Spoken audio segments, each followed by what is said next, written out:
And David will write some more for us. We're ready to go. Call the meeting to order. Good afternoon, everybody. Welcome. The first thing today for us would be the agenda for the meeting of January 21st. A motion to accept it as presented. Moved by Councillor Walsh, seconded by Councillor Tessier.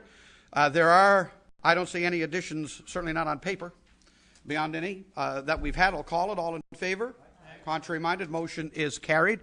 First item today will be the minutes and the action report from the public meeting of January 11th. I'll accept the motion. Moved by Councillor Stoyles, seconded by Councillor Aker, that the minutes be accepted as presented. Are there any errors or omissions in the minutes of the meeting of January 11th? Anybody? Errors or omissions only at this point in time? Hearing none, I'll call the question. All those in favor? Contrary minded? Motion is carried. Business arising then from the minutes of January 11th. Councillor Lane. And if you'd refer to number, that would help. And I know you usually do. Yep. Two quick ones, Your Worship. 018. Just wondering if we have the heat on in the glacier now. 018. Mr. Lush, I think. Or Mr. Councillor Walsh, you can answer? And if not, when will we? Don't know exactly when, but I did ask the question. I was at the glacier on Friday. It was chilly, but yes, nice. It was. We were there for the hockey game, actually, on Friday night. The crossover was done successfully, but I think we were probably erroneously led to believe that once the crossover was completed, that it automatically would have brought heat into the new facility. That's not the case. The crossover was done. The ice making and refrigeration components are working fine. But the heat is a different source altogether. And it is working on the new system. They're hoping to have the Blair Delaney as mentioned that they're hoping to have the heat on definitely in time for the Frosty Festival, so that they don't have to bring in the huge heaters for that event. That's their time frame. I don't know if that has been changed since Friday, but that was what they were working towards, and hoping that they'll have the facility up and running without having to bring out external heaters for that event. That's the latest that I knew, and that's as of Friday evening, Councillor Lane. Councillor Walsh, while I still have you there just for a second, sure. You used the term crossover or cutover. What exactly are you speaking about? Well, what that is a crossover from the system that had been in place in the glacier to tie into the new larger EcoChill thing, which was basically part of the 2 system. Now, I'm not even certain that the entire EcoChill system is operational right now. Probably not, because as I looked at the facility on Friday from Blair's office, a lot of the duct work in the new facility was still. In fact, you were still there, on the floor. Still on the floor. So I think what it was changing over to the new duct system in the glacier portion. Okay, so this crossover is a cutover to the new system. Deputy Mayor? I just want to comment on the new sound system at the glacier. I know I was up to a junior game Sunday night, and the new sound system is fantastic. Oh, it is. It was up and running, and one of the attendants, Fonts, that we all know, and he was driving the Zamboni, and of course the music person had the music on low, and he was telling them to, pump it up, right? So his comment afterwards was, listen, we're paying for the system, let the people hear it. But it was a beautiful, crisp sound. What a nice sound system. I got to say, Friday night, just to add to it, Councillor Walsh had the honor, really, to pay tribute to Dave Dibben at the game that was held. The senior hockey game was held in his honor, and it was my first time experiencing the new speaker system. And for the first time, you could actually hear somebody do an address without all of the echo and the muffling and everything. It was wonderful. So we're all applauding the new sound system. I just wanted to acknowledge it because it was great. It was wonderful. A really nice system. Thank you. Wonderful. Okay, other business arising. You still have the floor, Councillor Lane. Yeah. Well, that's great news on the sound system as well. 019, household garbage. Mr. Lewis, I'm wondering, have municipal enforcement, have they been out now monitoring that situation with people not covering their garbage? People putting the garbage out the night before? I haven't had an opportunity yet to get together with them since the last council meeting, but it's on my agenda to get to as soon as I can with them. I can perhaps provide you a little anecdotal information. I went down to get my hair cut on the weekend. You'd never tell it, the little bit of hair I got. But the person, the guy cutting my hair didn't appreciate the warning that he had received. He put his garbage out at around 3 a.m. in the morning. He said it was around 4 a.m. he put his garbage out, and he had a warning when he the next day saying, "Don't do that again." So I think they're at it. Paul, is the bottom line. He had scissors in his hand, and this little thing goes bzzz, and I think he looked at my head and said, "But what do I do with it?" Another story. Other business arising. One quick thing. Other business or Councillor Walsh. 009, Your Worship. This particular item pertains to some of the deficiencies which we approved. Did you say 009? 009, the hillside development. But I was just wondering. All right. I think a lot of people are. When was the last time we've been in touch with the people from Synergy, and do we have any news on that? Obviously, that's a great development, one that we were very, very excited about. And if they're not going to follow through with it, which appears to have, been all kinds of different stories and information relating to that, obviously it would be a project that we'd like to see put into the hands of another developer. What's the update on it? Can you speak to that, or when was the last time we've had some conversation with the people there? Mr. Yefchak, I gather we're going to defer to Mr. Yefchak. Sure, please. Please, sir. Your Worship, we've been in contact with the Synergy Group, I'm going to say over the past number of weeks on a matter of deficiencies in the subdivision. Recently, there has been a notice in the newspaper regarding the offer for sale of the property. So they are definitely going through some kind of change on the site. We have had other groups in recently regarding the property itself, so obviously something is happening. It appears that they're going to be selling the property. I'm not sure if there'll be any kind of ownership by them themselves, and I guess we just wait to hear from them. But we have been in contact with them. They have the deficiencies have been corrected, and we have talked to them about the securities that we have in place. Thank you. Okay. If I could just then, as a follow-up to that, I guess the deficiencies are one thing, and they're the first priority for us right now to make sure that the deficiencies are addressed, particularly any deficiencies that relate to some of the existing people living in the area, such as Gadwell and some of the other people who may be, I guess, adversely affected by that. But in particular, I guess our biggest interest is that is the last huge development, and that is a very large development there, and we want to ensure that development not only gets done, but it gets done properly, well developed. What they had proposed originally, that they being the Synergy Group, was what we as a council considered to be a tremendous fit for that property. If there's anything at all, I guess, that we can or should be doing, this is a project of immense proportion and of incredible significance to Mount Pearl at this particular time. Would this not, sorry to interrupt, but No. would this not be something that our economic development department would take on? Is this something that I'm thinking in terms of seeking out a new developer, or I'm not sure. I think it could be, Your Worship. All I'm suggesting is maybe it's time for council and staff to put our heads together a little bit and see what we can, if anything, that we can do to sort of expedite this process and try to get this development moving forward. And I guess what I'm suggesting is that we be a little bit more proactive with it rather than just reactive, because right now we're probably reacting to what we see in the paper and some of the information that's being provided by Synergy. But this is, as I say, just a very, very big project and something that we need to do whatever we can do, at least. To get it maybe done. that at the end of the day will be very little. But whatever we can do to move this forward, I think it's too big and too important not to act on it. Hear, hear. Other business arising? Other business arising? Hearing none, we're going to move on. Back to the agenda. We have no proclamations today, no public correspondence to address today. We're going to go first to our Public Works Committee. Councillor Tessier. Thank you, Your Worship. The first item, of course, is a tender call for the supply of equipment as well as the installation of digital radio systems. And we've got bids received from the following, and we are recommending that's from High Tech Communications and Bell Aliant.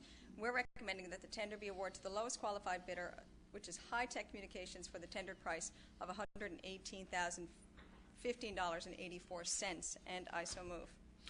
It is moved by Councillor Tessier, seconded by Councillor Walsh. Questions or comments? Well, I'd like to make just a comment on it. We're replacing the old analog system that we had. We didn't have a full supply even of analog radios for our entire fleet. And of course, as there were breakdowns and repairs required, couldn't even get the parts that we needed anymore. So we've now updated the entire fleet to a digital system. And I believe in talking with the director today as well, this digital system now has a backup generator. It's going to have a backup generator so that if we do lose power, we'll still have a signal. We still have our own, I think, tower, communications tower for it. Am I right in saying that? Using the water tower, so we're able to always have it. Even if we lose our power, our fleet will still be able to communicate with each other with this new system as well. That's going to be great for It the is development good. of the emergency plan. Yeah, That's good. it is good. Okay, we'll call the question. All those in favor? Contrary minded? Motion is carried. We're also advising our residents that we are now making a change to our recycling collection. Yep. We were doing it on a biweekly schedule, and because the uptake has been so good from the residents, and because we're so pleased with that, and we want certainly to continue our residents, to continue to encourage our residents to promote this recycling program and to recycle their materials when possible, we're actually changing to a weekly collection now. There's no date here. Do we have a date? Do we have a date when that's going to start? It's effective immediately, is it not? Mr. Lush, do we have a date? Unofficially. We should start unofficially in February. We'll give notification by the end of February to all the residents, and we'll do a whole new launch of the program. Oh, we're going to send out the bags again and do all that again? Should Yep. match to reinforce and to keep. Yeah. So we'll stay on the biweekly plan for now, and then come March, I'm thinking that's when that Well, in plan. March, the communication is going to go out to the residents, but my understanding is that we'll start. Until February. From an operations point of view. Oh, somebody wants to start putting it out every week, they can. They can. Come Make February. the official Can message. we give public service announcements or something on that even? Oh, absolutely, I'm sure we can. Yeah, And we'll, okay, that's and good. again, we'll send out the new schedule in March to all the homes, and it'll also, again, put that reminder in everybody's, in everybody's ear that we are recycling. We're doing very well with our recycling program. We want to encourage the residents to continue. To what do we attribute this success? I mean, it sounds like this is an uptake that's beyond what would be considered the norm. Well, we were at 19% diversion rate at the end of 2010, which is very high, and we're really happy about that. Now, we expect that the numbers will decrease towards the beginning of the new year because people's garbage decreases. Nobody's spending the money on They don't eat extras. No, they eat, but they're not throwing out That's the right. boxes. They're paying off Christmas. But that's just it. Everybody's Yeah. a little more frugal probably with their money, and as a result, there's not as much household waste. But that's standard. That's to be expected. But the uptake is excellent. I mean, it's probably public awareness. We're all a little more environmentally We're all certainly promoting it. minded. Yes. Oh, gosh, I think this that's is excellent, money. absolutely excellent. Thank you very much. I'm sure our residents will be pleased because even my wife found it. I have stuff, and this is not my week. And let me tell you, I've managed to come up with a system. I know that there were some issues with washing out, mayonnaise jars and all that. And that was a bit of a nuisance. Anything like that now, and this is what I encourage residents to do, is put it aside when you have your dishwater and you're finished washing your dishes. Clean them out then. Way easier. Man, hints with Heloise. Eh? Another column coming up here. I can see a column coming with that. All right, while we got you, what do you do with the plastic cover right from the mayonnaise jar? Well, That's I not think- recyclable, right? I think you got to chuck that still. The cover still got to go, right? That's my understanding. Yeah, that's what I think it Well, is. see, this is what's happening to people. We've become so aware that before we throw the whole unit out, now we're kind of going, well, why can't we recycle this as well? Yeah. So that's Anyway, a good that's thing. good. Thank Your you. Worship, just a very Councillor quick, Lane. Yeah, just a very quick comment. I'm a little surprised, and maybe the numbers are very positive compared to what you say the norm would be. But to me, to say 19% uptake. No. 19% of our waste stream 19% is being diversion. diverted. Okay, Yeah. I was told. I said, my God, 19%. We're all excited about that. What does that? Yeah. Yeah. So what does No, that wouldn't what does excite that, what does that translate? I wonder, in Oh terms my of God! the On the actual number of percentage people that the are tons of garbage. recycling, I wonder. Or do we know? Any idea? Participation. I'm Yeah, wondering I don't know what participation. I said, my God, that would 90% represent. is great. That's Scott, got any terrible. numbers? We'll defer to Mr. Lush. It's difficult to, I'm going to measure participation rates, but Halifax has a mature program that expects 15%. We have 19%, and Halifax has been at it for about 10 years. So that's a very Halifax is also diverting organics, right? yeah, but And we're not there yet. for the recycling component, they expect 15% diversion, and then they get 35% from compost. Yeah. And the rest So the next big challenge is going to be the whole organics piece, right? And we're going to have what? We're going to have about a year of breathing room to get that in place, I'm thinking. Anyway, that's good results, Councillor. That's excellent. It's good news. It's good news. Oh, I'm sorry, Councillor Soils. I have a question. I'm just concerned, and I brought up right from the very beginning, concerning, people who recycle. And we've got our Pepsi tins and our Coke tins and the stuff that they get paid for at the end Right. of the day, stuff that they can bring back, that they pay at the cash, but they bring back and get their 3 or 5 cents. And have we had many scalpers out taking those? I know I personally have seen people put out full bags of recyclables. I've seen them do it, and are we letting charities take them? I'm just wondering, when we started this whole process, I stood up and I said, I think it's going to be a problem, because people are saying now, they're not going to take the stuff back, because for the sake of $2 and $5 every week, it's not worth the effort for them to return the stuff to the recycling depots. And I know that. Yeah, so they're putting it in the recycling bin for us. That's right. Other municipalities in the region have had problems where they went out, particularly individuals who go with their shopping carts or their buggies or whatever and pick up those recycling. I, for one, think, let them have it. If they're going to take it and keep it out of our landfill and bring it, I don't see a problem with whoever coming by and pick it up. If it's someone going to pick up the recycling and keep it for themselves or for their grandchildren or whatever they want to do with it. I'm just wondering if we had a problem with it in our municipality. I haven't heard. I've seen stuff out, but I was wondering. I've heard of some incidents, but not very many to me. I don't know, Mr. Lush, Councillor Tester, anybody can speak to that? I've had a few calls, but I think it's important for people to remember that the nickel deposit you get the nickel back on, that does go help to pay for the actual recycling facility. The MMSB gives back half of the nickel to the regional facility, and that goes towards helping for the operation of the MRF. So when somebody steals recyclables, they're actually stealing from everybody, because that helps to cover the cost of the recycling program. Yeah. We actually picked it up, what seconds? No, we take it and we recycle it. That's what I'm saying. Yeah, it gets sorted. Yeah. No, we take it and we set, we bring it to recycling. No. They recycle it there. No. They recycle it there. Yeah. And we get benefits. Yeah. Yeah. Yeah. Now, in the meantime, for every residence, if there is somebody stealing their recycling, and if it is bothersome, if they can get a plate and call in the plate number, we'll address it that way as well. Yeah. Yeah. Councillor Aker? Just a little clarification so I understand this properly. I think what happens is the recycling goes into the Robin Hood Bay recycling facility. The contractor gets that back, and in effect what happens is the rates that the contractor charges the city are lower the more recycling that gets captured. Is that understanding correct? Correct. We get the credit, yeah. Or is it? Okay, thank you. Yeah. Your Worship, again, I just have a Councillor question. Lane. Yeah, I just have a question. Boy, can we ever Yeah. beat something to death. No, I know, but so I want to be clear now, because now I'm a little confused.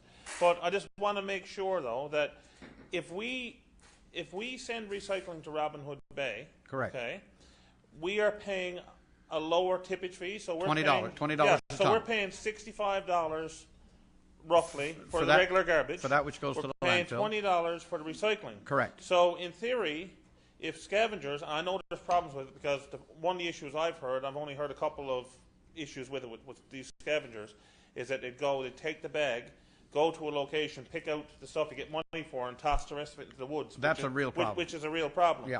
But beyond that, in theory, if no cans and bottles went to Robin Hood Bay from the city of Mount Pearl, in one sense, it's saving us money, because now we're not paying $20 either; we're paying $0. Right? If we're sending recycling now, we're paying $20 a ton. If we sent no recycling, if someone took it all away, like scavengers or whoever, now we're paying nothing, because there's no recycling going. Yeah. 'cause But it- that could, I suppose, in that ends essence, up in your- drive the overall cost that of ends the up in your landfill environment. on the other end. Yeah. So one kind of balances the other, I suppose. yeah, that ends up in the Right? environment, too. All the recycling that they accept has a deposit on it. Most of it don't. No. You know what I'm saying? Yes. Like your mayonnaise jar, your That's right. green pea tin and stuff like that. That's right. That's right. So you're not paying any deposit. But I just wanted to make sure that we're clear on, if a resident takes so we're clear though, if a resident takes cans that you do get a deposit on, they put it in the garbage bag, we take it away. Yeah. The city of Mount Pearl is not getting back any money directly. I mean, indirectly you could argue where, but we're not like getting. It's not like we're cashing in your recycling and getting the money versus you going to the depot. We're getting nothing. We're paying $20 a ton. But if people took it to the depot and got their money, then they're getting their money, and that's more recycling we don't have to take. So that's saving us money on that end. But the argument is, on the overall big picture, because the recycling is not going down, there does. Well, no. If you put the rates 5 cent, go if up. you put the 5 cent can into your recycling, when it gets to Robin Hood Bay, Yep. all of those 5 cents get added up, and if that's $20, our bill at the end of the year is reduced by that $20. I don't think that's true. Is that right? We get a credit. They make a forecast of how many nickel deposits they expect to get. That's how they come up with what the actual fee is. So if you don't get as many as you expect to get, then next year the fee may go up. If you get more than you expect, the fee will go down. Yeah, but it's not directly to us. That's to the No. system It is. overall. To the Because system overall. It is. Yes. But it's a benefit to us. Yeah. Yeah, everybody. It's a benefit. Yes. But I encourage residents to take your recycling that you have a deposit on and use it. Give it to your church. Give it to the school. The school gets 100% back on any recyclings that have deposits, and don't put it out in the street. And then it's not a problem for the to quote Councillor Lane, the scavengers out there that are after it. Okay, Councillor Tessier, give you the floor back again. Goodness, who knew trash talking would be so lively? Well, there's trash talk today. Finally, we have a notice of motion.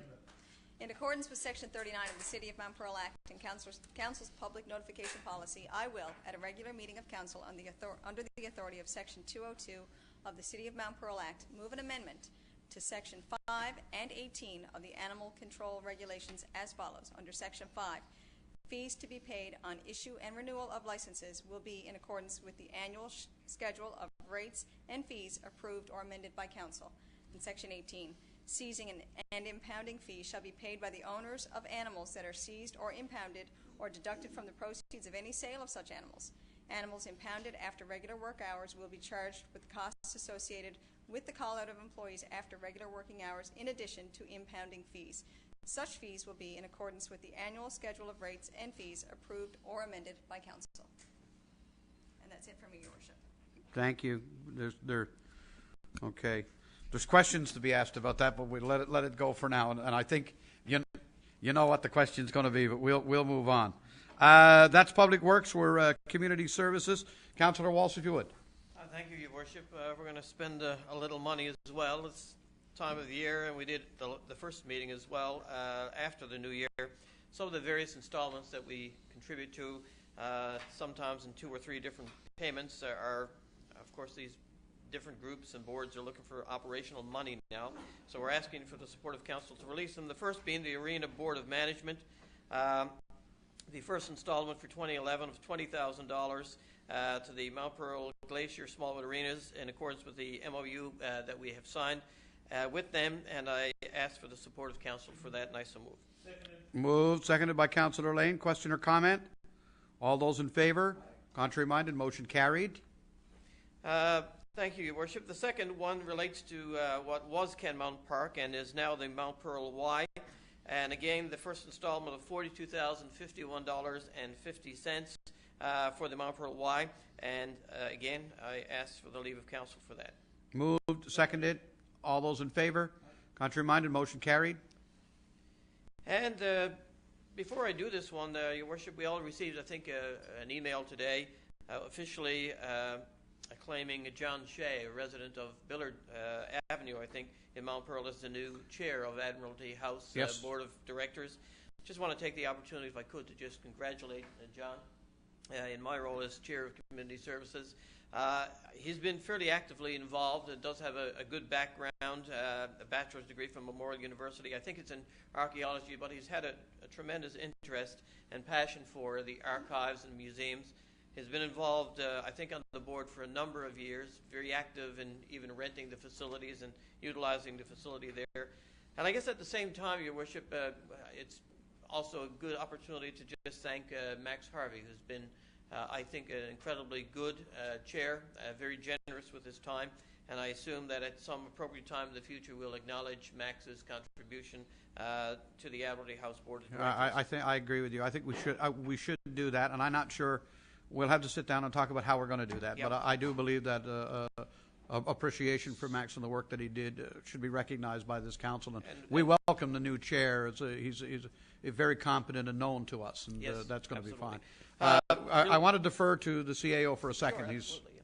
While you're making that announcement, we should have a motion to formally accept the recommendation of the board to officially appoint him because it's required as part of the Constitution. Okay, I wasn't sure that was required, but thank you for that. Well, thank you maybe for that's that. why we had the notification today, but it wasn't added to the agenda. So let's do that. Formally, I make the motion, Your Worship, that we formally approve the appointment of John Shea as the new chair of the Board of Directors of Admiralty House Museum, and I so move. moved and seconded. I'm assuming that there's no notice, so we have the leave of everybody to do this. Call the question. All those in favor? All right. Contrary-minded, motion carried. Thank you very much. And again, at some appropriate time in the future, we'll consider what we may do to acknowledge Max Harvey and his contributions to the board. And now we'll get to the business at hand, which is really the release of the first installment for 2011, their operating grant, $18,750. And again, Your Worship, I so move. Moved, seconded. All those in favor? Contrary-minded, motion carried. The last item for us in community services is the hypothermic half marathon, which is has already actually taken place on January 23rd, but I don't think we had an official approval for it, and we need to do that. It was in partnership with Beagle Paws. I'm not sure if the Beagles ran, but they're quite capable. We did have everything in place, and we're aware of that and approved the routes prior to, Your Worship, and we had done everything in terms of liability insurance coverage. Everything was in place, and of course we're happy to say there were no incidents, and this is something that we had done for a number of years prior to. But we do need an official motion in support of council for it, and I so move. Moved. All those in favor? Contrary-minded, motion is carried. The next committee report then is Corporate Services. Councillor Lane. Yes, Your Worship. First item, committee recommends approval to exempt the organizations listed there in the table for 2011 property taxes. That's in accordance with Council's practice that business taxes would be waived for charitable organizations. They're all listed there. I so move. It is moved and seconded by Councillor Tessier. Question or comment on any of the list? Hearing none. All those in favor? Contrary-minded, motion carried. Okay. Next item, Your Worship, is the 2010 payment register, and we're recommending that the December 2010 payment register totaling $7,560,672.88 that be accepted by council as presented. Moved, seconded. All those in favor? Contrary-minded, motion carried. That actually didn't require a motion. It's just, I think, technically it's an information piece. Oh, okay. Remember? I think I do There's a remember something reason about why. that now. There's some long drawn out Bureaucratic reason for this, which is silly in my mind, but that's the way we have to do it apparently. We already approved them in invoice. Yeah. We've already approved it with invoices for approval, Yeah, so I you don't guess need to so. approve it again. Anyway, All right, thank you. Had to be some bureaucrat came up with that. Next, we have invoices. A good bureaucrat. I was going to say the bureaucrat you're picking on. A competent bureaucrat. How's that? Going to say the bureaucrat you're There's you're picking on happens to be the director of corporate services. And the Competent last time I bureaucrat. checked, Can you imagine? her name is on the checks with our names on it. So we better be nicer to her. Oh, Jesus. Item 4. Competent bureaucrat. Okay. Next, Your Worship, the last item, invoices for approval. They're listed 1 through 9, totaling $1,107,825.43, and I so move. Moved, seconded by Councillor Tessier. Any questions or comments on any of the items listed as invoices for approval? You notice now that we've gone paperless, the director of corporate services never gives us paper anymore. That's great. Yep, that's what He's got paper. Oh, you got paper. I have one item actually After this. after the motion. Call the question. All those in favor? Contrary-minded, motion's carried. Yeah, last item, Your Worship, here was outside the kit. It's for a tender.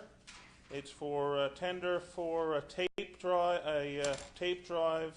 a new server, and some Microsoft Windows software and so on.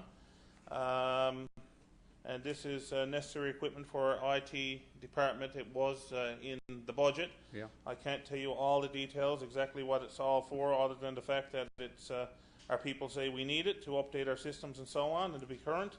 And there was only one bid actually received. That was from X-Wave. The tape drive came in at $6,065.33.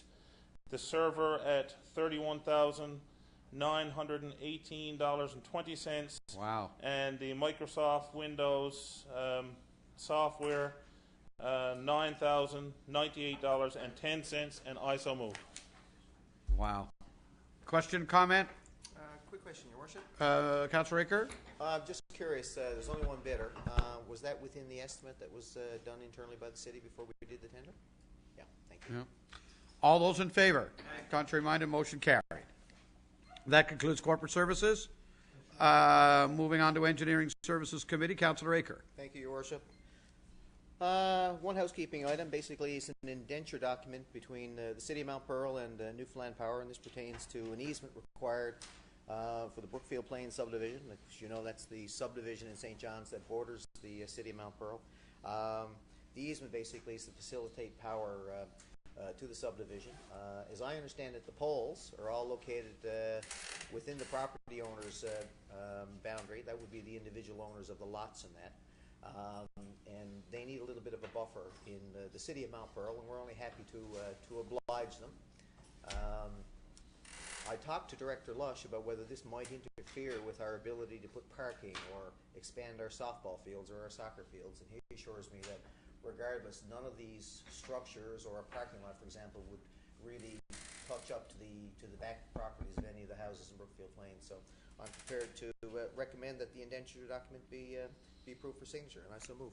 It is moved by Councillor Aker, seconded by Councillor Stoyles. Question or comment? Do we have to give them any power? Well, it's not. Well, you know, I like to see a motion involving Brookfield Plains, because let's be honest, everybody living there are Mount Pearlers. They'll tell you that themselves. All those in favor? Contrary-minded, motion is carried.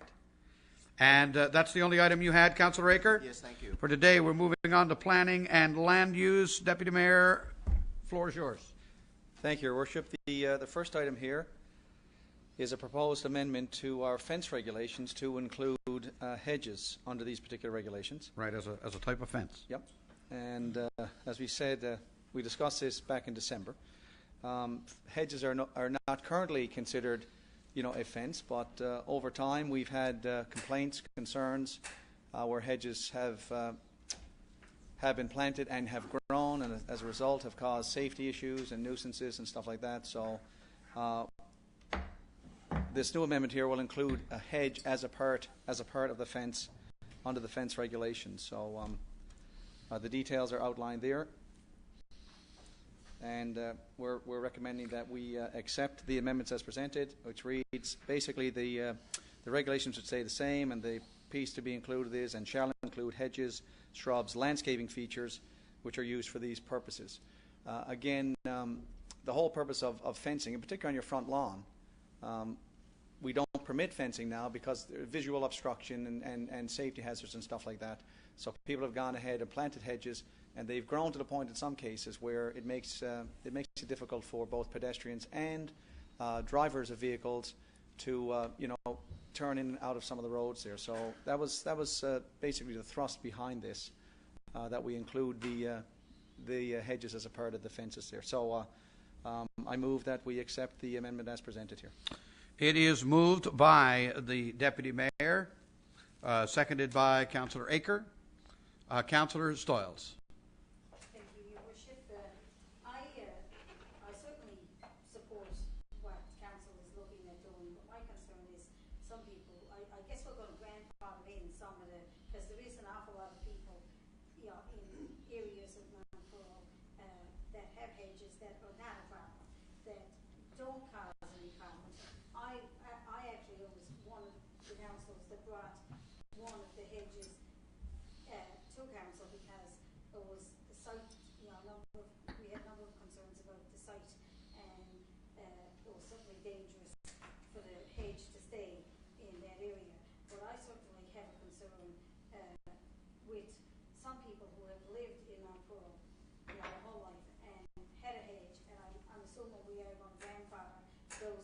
But if we get a complaint about some of those hedges, that will, each of those complaints will come back to council, am I understanding? Correct. I just wanted- You are understanding it all perfectly. So we understand, if I understand that correctly, I will certainly support this motion because I certainly don't want any hedges in,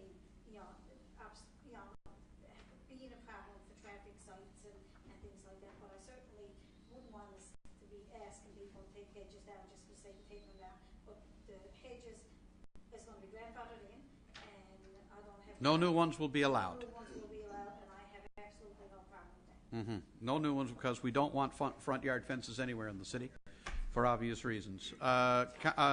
Councillor Stefan, did you want to speak to something? You did? Mr. Yevchek, go ahead.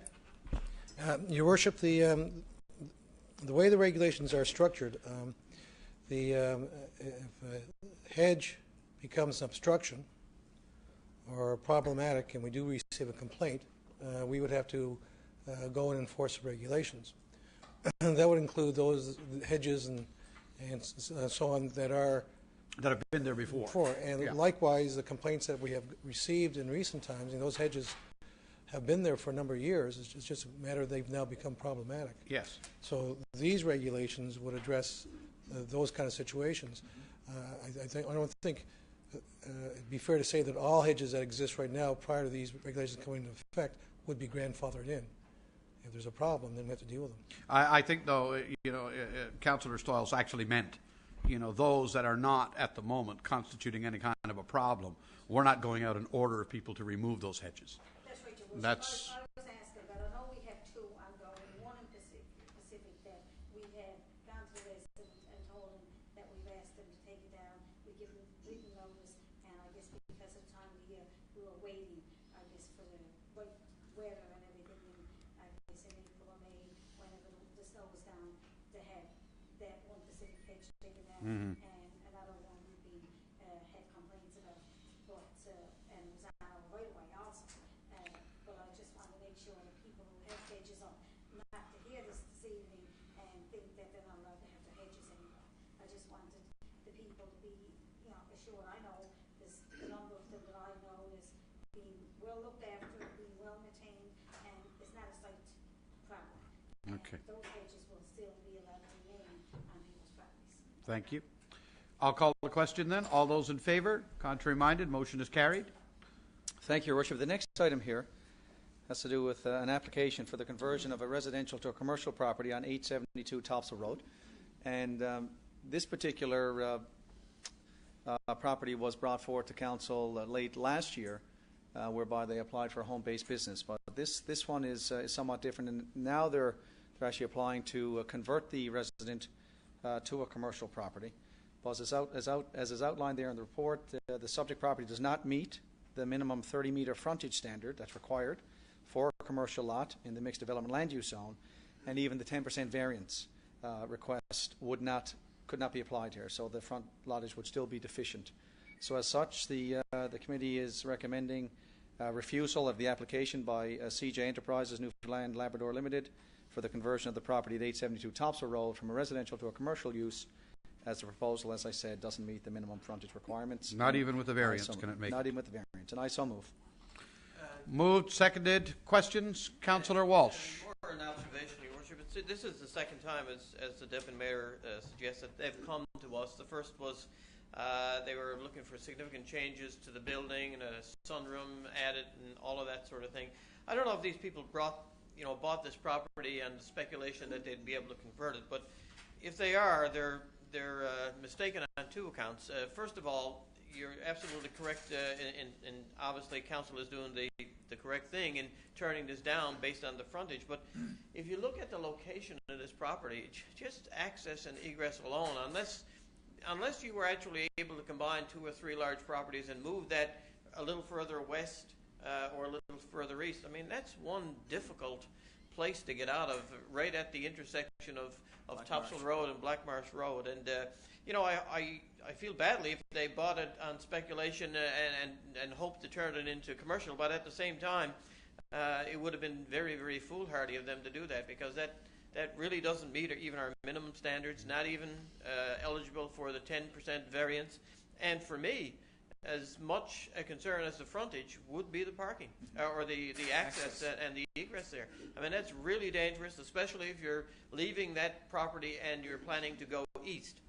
That's particularly dangerous. So it's not a good location, and I don't know why they keep coming back to council. We have no intention of changing our minds on the development regulations pertaining to commercial property. I will say this, though, when you look at the map of where this is, if they from an investment perspective, were to be able to assemble a piece of land to make that fit, man, what a ripe piece of commercial property this is. Property to the west of them. Oh yeah, if they could pick up a piece of land to go with it, they could do something fantastic. But I think what they're proposing here, I would agree with, that you can't do. Councillor Lane. Yes, Your Worship, I can't let this one go by without at least putting another plug in, I guess, on this whole concept of redevelopment. I know we've had a number of discussions and debates and maybe arguments, or whatever you want to call it, over this whole topic. No. At the risk of keeping it up, I'm going to keep it up. We have, as you know, Your Worship, we have a number of transitional zones in the city of Mount Pearl, Topsail Road being one of them, Commonwealth Avenue being one of them, the Glendale Commonwealth piece being another, and so on. There's a number of them.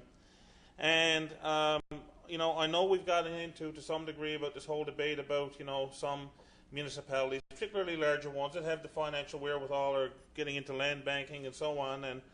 And I'm not so sure that we necessarily have the ability to do that. I think we all sort of recognize that.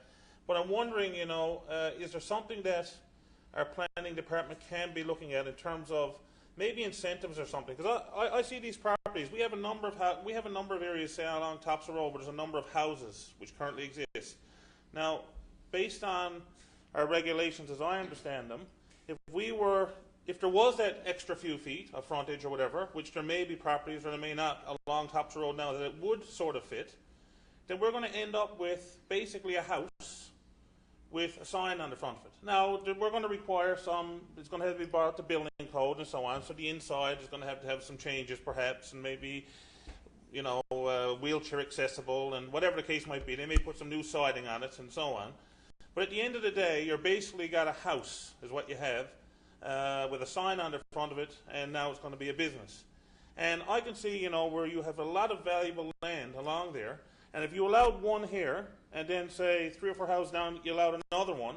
Now now what you're ending up doing at some point in time is you may have now someone who would come along that would want to put a proper commercial development there, where they want to tear down 4 or 5 houses and put a big parking lot and a big building, maybe an apartment building, I don't know, condos, whatever.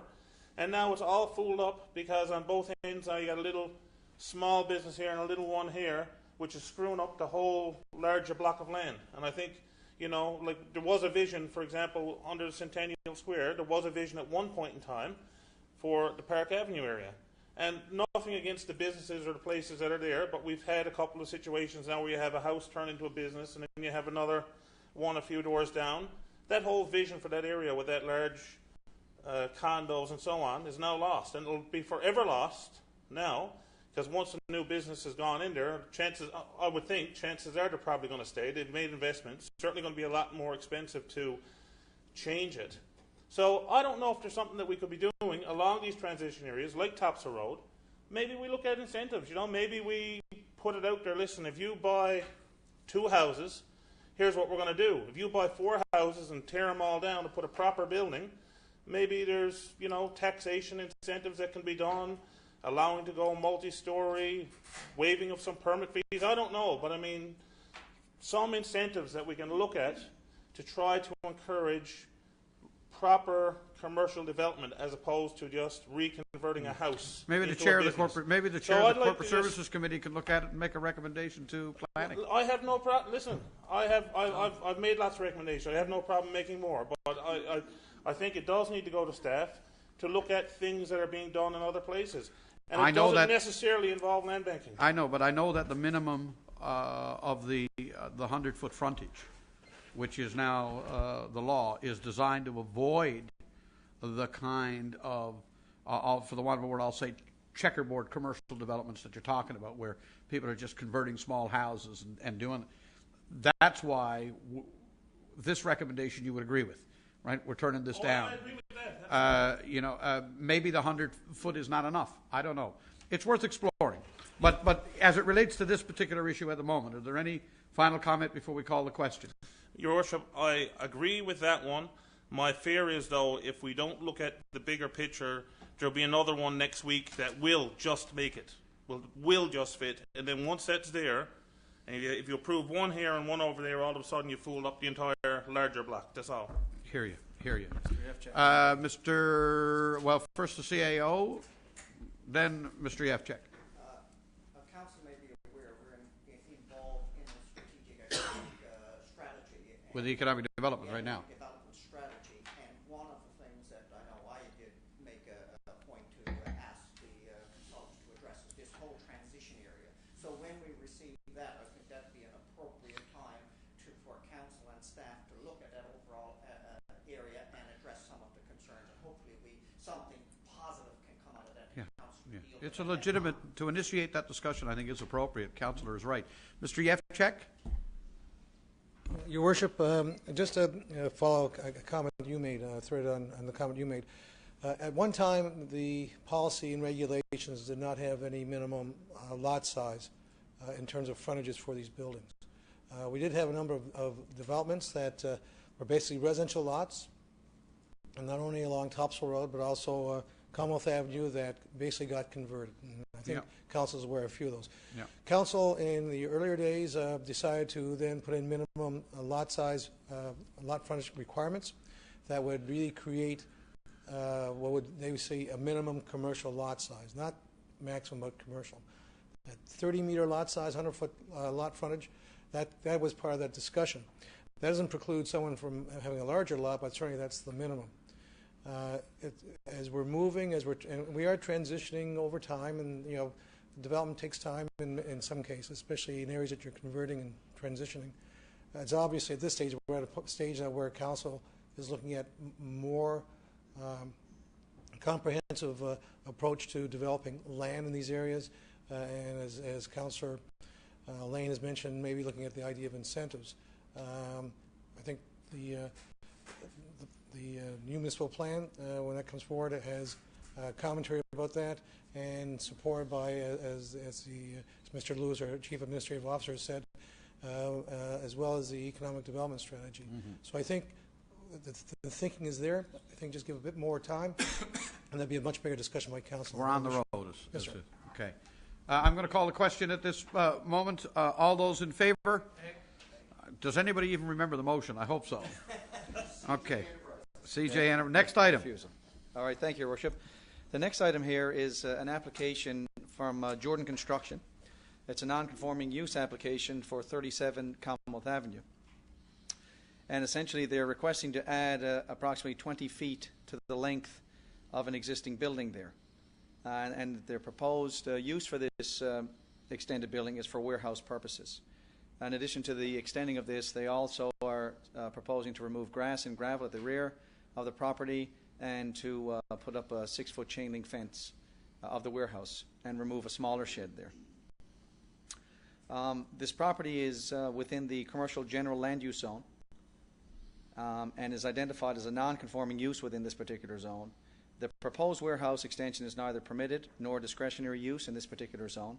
It would be considered an accessory building, and the size of the proposed accessory building exceeds the allowable size for a building on in this commercial general zone. The allowable size is 50 square meters. Their proposed extension would bring it up to over 3 times that, 167.2 square meters.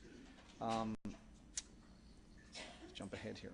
The Department and the Committee supports this recommendation, is recommending refusal of this application to expand the accessory building for the reasons outlined here. Warehousing use is not in accordance with the commercial general land use zone policies within the Mount Pearl Municipal Plan. The intent of this zone is not to permit or encourage warehouse uses. This is proposed, and this is for that particular purpose. The warehouse extension, as I mentioned, is not permitted nor discretionary. The proposal exceeds the allowable size for an accessory building. This type of proposal, as is indicated here, would be more compatible to areas that are industrial light and mixed developed. If approved, this would be the second expansion to this accessory building, and also we've received a complaint regarding activities that have already occurred on the site with respect to the commercial accessory building there in terms of noise and so on. And as such, the committee is recommending refusal of this application for an accessory building extension at 37 Commonwealth Avenue for these reasons noted, and I so move. Moved and seconded. All those, question or comment first? What's the nature of the business? Nature of the business. Do we know? It's sort of construction company. Yeah. So they wanted to, and it wanna house started out equipment there. residential, and then they had a shed, I think, built in the back, and over the years it extended a little bit more. So this now sort of exceeds the purpose of this land use zone there. I'll call the question. All those in favor?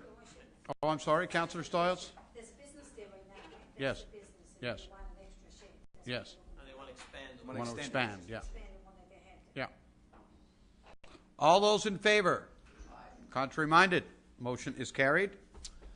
Thank you, Your Worship. The next item here is building permit values comparison from 2008 to 2010.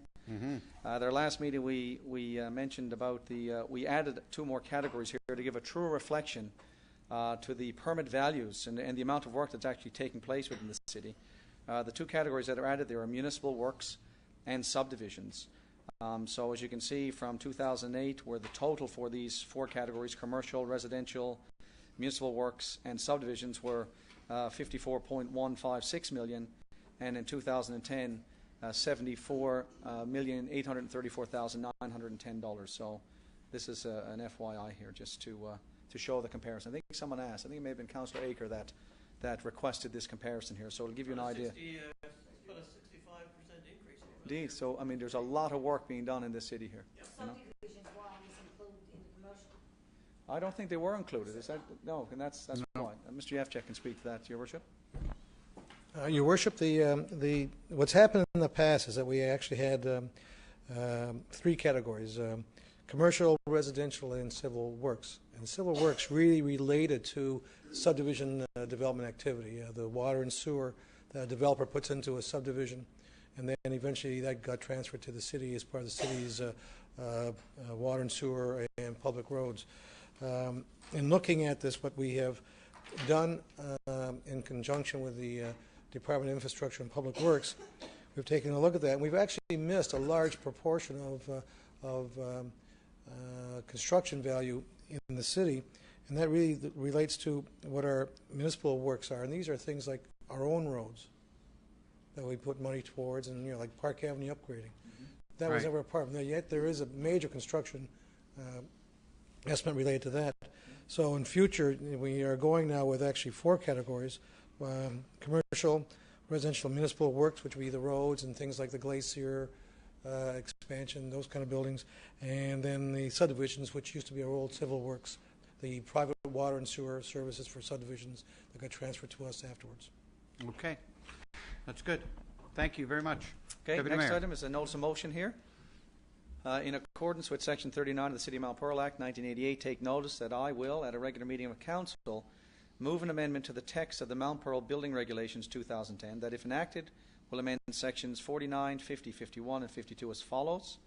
Within Sections 49, 50, and 51, update references to the 2005 codes to the recently released 2010 codes, and within Sections 49, 50, 51, 52, add a statement to the effect that successive editions of these codes that come into effect in future shall, upon their effective date, replace then outdated codes, and as such form part of the City of Mount Pearl Building Regulations. The purpose of these amendments is to update the building regulations to incorporate the recently released 2010 National Building Code, Plumbing Code, and Fire Code, thereby replacing the 2005 codes, and also to add statements to these sections 49, 50, 51, as well as Section 52, relating to the Life Safety Code, so that future editions of the National Building Code, Plumbing, Fire, and Life Safety Codes will automatically form part of the City of Mount Pearl Building Regulations as of the effective date of any future editions of these codes. Sounds like it's housekeeping, but I hear you. Yep. Okay. One notice of motion required. Yes. The next one, Your Worship, is the development permit list for January 1st to January 21st, 2011. We have 5 permits there. and I move that these be accepted as presented. Moved and seconded. All in favor? Contrary-minded? Motion carried. And the last item, Your Worship, are the building construction permits for the time period of January the 7th to January the 14th, 2011. Residential building construction during this time period totaled $46,900. Commercial building construction at the time, $229,820, bringing the total for this time period to $276,720. And I move that these amounts be accepted as presented. It is moved and seconded. All those in favor? Contrary-minded? Motion is carried. And that is it for me, Your Worship. And Thank that you. concludes committee reports. We're off to new business. Last week we started with Councillor Tessier. This week we'll start with Councillor Aker. 3 items, Your Worship. Thank you very much. Just want to make note that Friday night past, Mount Pearl Blades had the hosted CBN, and they were victorious. It was a Yes, great they game. were. Yes, Many they of us were. attended the game. And Great game, they had too. a total of 1,750 people, is what I'm told, show up at the arena. And that's as much a tribute to the Blades as it is to Dr. David Dibben, who the game was in honor of, right? So let's say congratulations. No, there was to no everybody. 1,700 people in that building. There wasn't. No. Okay. More? There was no number of people in the building higher than that which the fire commissioner would allow, Which I Councillor. understand, believe it or not, is 1,900 people. Then there was 1,750 people in the building. I totally agree with you then. I thought 1,400 was the maximum, but I stand to be Next corrected. game And for the Blades, the senior Blades this is. Yep. Deputy Mayor Locke will talk about the junior Blades, I'm sure, in a few minutes. We But also senior won Blades, Sunday night. Good job. Good. The senior Blades finished their regular season on Wednesday night. They host Torbay. So if anybody can get out and support the team, I'm sure the team and its sponsors would greatly appreciate it. we're going to be there for the playoffs. We are. Oh, indeed. yeah, it's gonna A be big. Senior prediction. Going to be big. Do I have a hope? Will my predictions hold? Yeah, I think so. Yeah. What? They could win the herder? That's Jeff. I didn't bet any jerseys on this one, Same guys. thing. No jerseys bet on this one. One of these things just Well, doesn't belong to it. It might be a Harbor Grace jersey or a It could be a Harbor Claremont Grace if you know jersey, what yeah. I mean, right? All right. Well, Second. you know. All right. Well, if it's Mayor Coombs, okay, he's got a bet. There you go.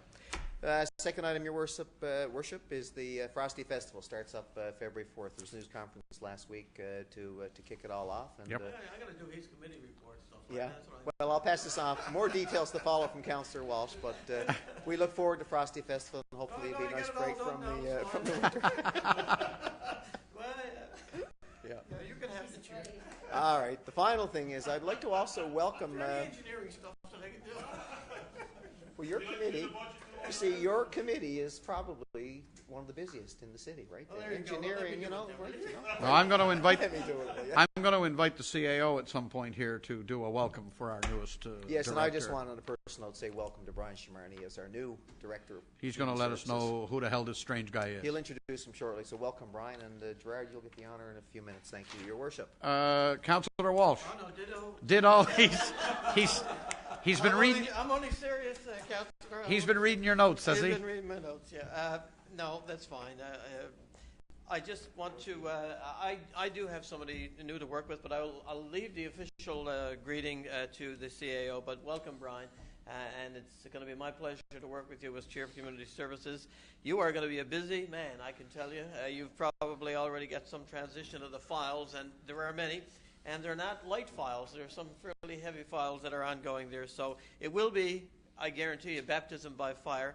But we'll let Mr. Lewis tell us a little bit, and the public a little bit more about what this fellow, Brian Shimarny, is all about. I didn't say it right, did I? No? Shimarny? Shimarny. The accent is on the CH. Well, you know, we got used to Yevchek. We'll get used to Shimarny. The accent is on the So we'll do CH. that. The only other thing I want to mention is on Friday night, this Friday night, we have another combined event with the athlete, male, female, and team of the year with the Hall of Fame. I didn't see anything, Mr. Lewis, specific about the reception for the Hall of Fame. Has that gone out? And if it has, are we not invited? Or okay, I didn't see it. Everybody is has anyone invited. else seen the invitation to come here? And I haven't seen it, and I'm a little concerned if it hasn't gone out. That this is Tuesday and this event is Friday, and that's not a lot of notice. Not that these people necessarily want a whole lot of notice, because I think unofficially, the word was that there's going to be a reception. But if you could check into that for us, because it's really important that Oh, absolutely. we get a formal invitation out there. Absolutely. And I think the idea is that members gone? of council would be able to join us. Council got an invitation? Nobody has gotten one, I don't think. Oh, they have. Okay. It's Okay. from council, so all the Well, council. the event at the Should be there. Reed Center is at 7, so I'm assuming this is around 6. 6 o'clock. So 6 o'clock. So we'll forward it tomorrow. But I'd love to have a show of support from council and you. We're going to be there, sir. To be there because I think this is a big event for them. Yeah. It's a changed event the last couple of years. I believe Rogers Cable again are televising the full event, and Peter Walsh I think is hosting again from Rogers and is going to be doing another bang-up job there, I'm sure. And that will again be telecast, not live, but taped to a live telecast for later. So with that in mind, we look forward to a great event on Friday relating to the Frosty Festival, Councillor Raker. It is coming up. I don't need to tell people that it is because Councillor Raker has done that. But I'm only kidding. I'm only kidding. But you get my drift. Till the next time. Ticket sales. Ticket sales are for the pre-sale events. No, I'm not really. I'm kidding. 6 o'clock to 8 o'clock at the Glacier. Yep. And these particularly for events that have meals and things where pre-sale of tickets would be important. They're also on sale Saturdays and Sundays from 11 to 3. So if you want to get a ticket, very often the more popular events, they sell out very quickly. So if you want to get a ticket, you should really get up there, get your tickets in advance to avoid disappointment. Like the 120 card games and Soup Supper and the dinner theater, things like that, they sell out very, very quickly. And if you haven't gotten a ticket, it might even be too late. But if not, check it out, get out and get your tickets. Thanks very much. Amen. And sorry, Councillor Aker. Thank you. I was harsh on you. Thank you, Councillor Walsh. Councillor Stoyles, is there anything you wish to steal on behalf of anybody else today? Go for it. We're all going to practice his name now and get it right. Chamarni, yeah. Anyway, I had a couple of items. Yep. First item I want to mention is residents of Mount Dole, Wayne Holloway. A lot of people in the community know Wayne. Yep. He had a brother actually passed away. Dave Holloway is Wayne's brother. And Wayne His dad is said, waking right now. yes. Is that right? I was going to say that his dad wasn't well. Wayne started a challenge back a couple of months ago, and I know your worship, you have sponsored him, and it's very clean. He started to lose weight. I have a poster that I'm going to put up at City Hall, and I also have some pledge sheets that I'm going to leave at City Hall. And he's lost, right now he's lost 75 pounds. Wow. And he's hoping to lose at least another 75 pounds. Really? before, the end of July. He's worked really Good for him. hard. Good for him. He goes to the Reed Center on a regular basis, and I was chatting with him up there a couple of days ago, and he said it's the first time probably in 20 years that he's been under 300 pounds. So it's a big challenge for him, a big challenge for his family, and he's taken it down for a good cause, and I certainly hope everybody in the community will support him. And I think it's great to take it on for, it's fine to do it for yourself, so you take it on for a charity, it gives you that much more encouragement. Another incentive. Excellent for him. The other thing I want to mention, Your Worship, is something that I guess this has been ongoing for a number of years, but it's what I would call the lay-bys. Back I guess about a year and a half ago or so, Alliant put in sections where they had what would you call them? They're called wicks. Wicks.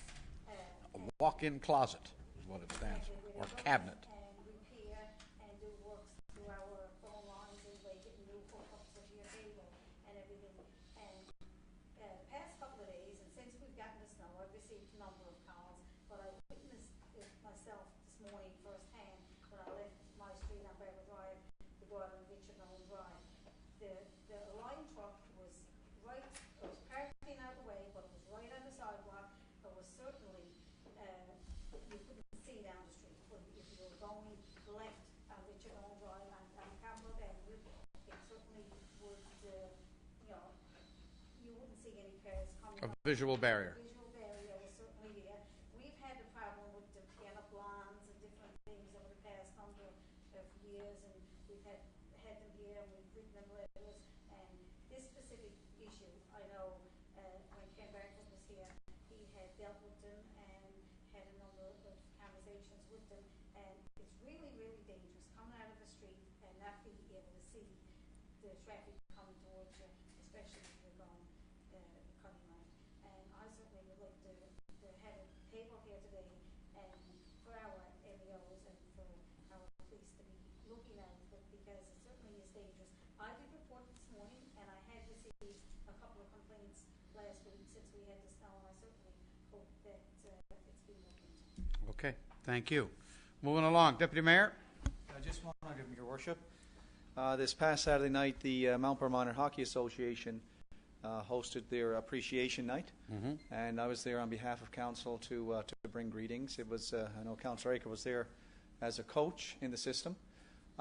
It was a great turnout. There was probably 120 people there, and I think they have about 170 volunteers. So the hockey dads, the hockey moms, acknowledged, some of the moms and dads of the years and that. And again, Mount Pearl Minor Hockey has been around for probably over 76, I guess, is when the Smallwood opened. So, I mean, they're around, at least 35, 36 years. And I just wanted to extend a congratulations to the Hockey Association, the board of directors that put in endless hours of work.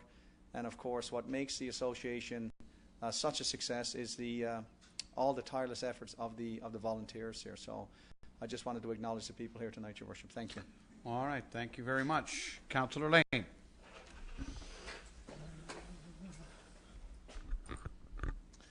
Thank you, Your Worship. You know what I want to get into, but I won't. I'm just wondering, Ms. Peach, if you can find out for us the webcasting.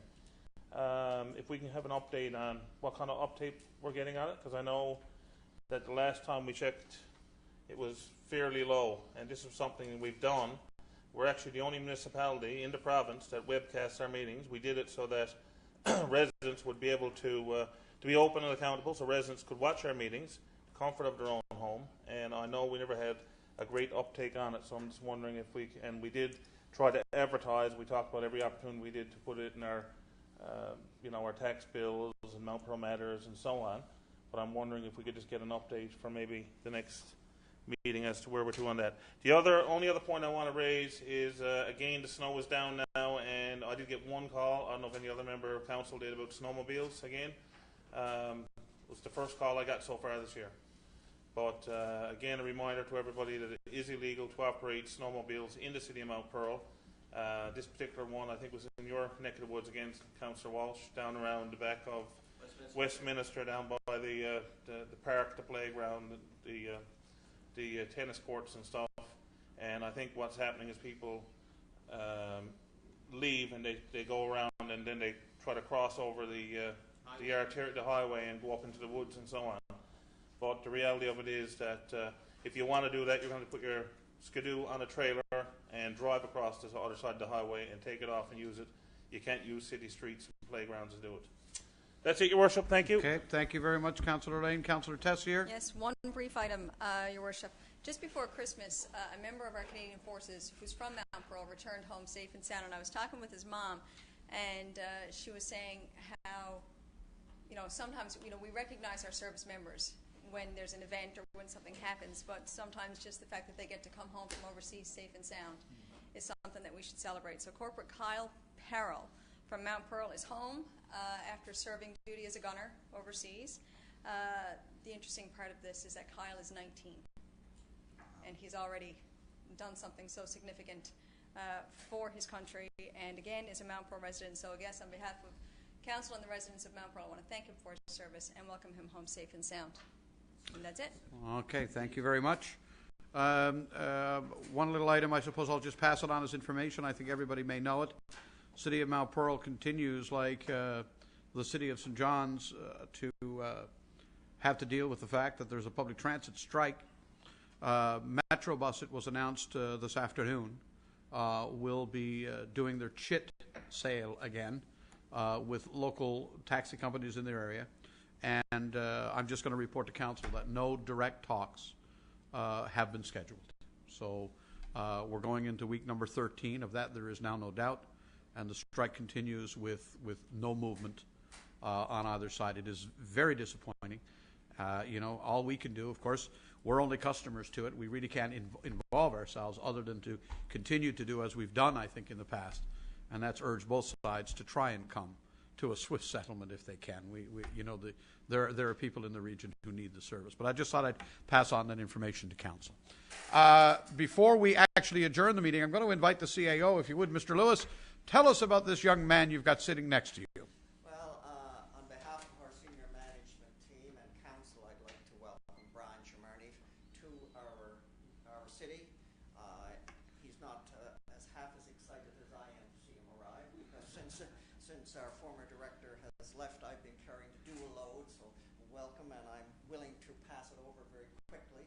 Brian joins us from Melville, Saskatchewan. He comes with a great deal of experience in operating facilities similar to the city of Mount Pearl in pool and arenas, and he's involved in close to completion of a multiplex in his community of some $25 million, similar to what he is about to embark and overtake here for the city of Mount Pearl, and comes with a great deal of experience and sound educational academic qualifications, and I'm sure that Brian is going to make a significant contribution to the city of Mount Pearl, and I look forward to having him join us, and I'm sure he will be more than welcomed by each and every one of us. Welcome, Brian. I know, Brian, every member of council chairs a committee. And as a result of that, that's why you see the council meeting structured the way it is structured here today. In your case, I think you've already had an opportunity to meet with Councillor Walsh and the members of the. I don't know if you have or not. Not yet.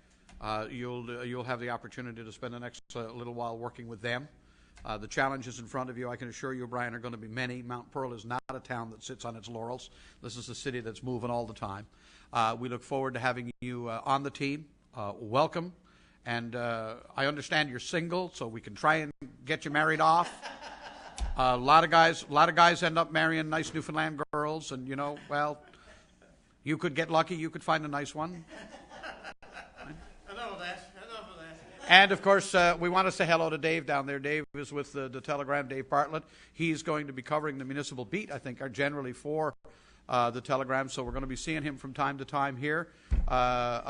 Dave, feel free to speak to council whenever you want. I'm sure that any information that you need or you're looking for between us all and our CAO, we'll be able to get it to you. But welcome aboard as well. We hope you have fun with us and that we entertain you and give you lots to write about. On that note, then, I think we'll call for an adjournment. Mr. Aker moves. We are stood adjourned.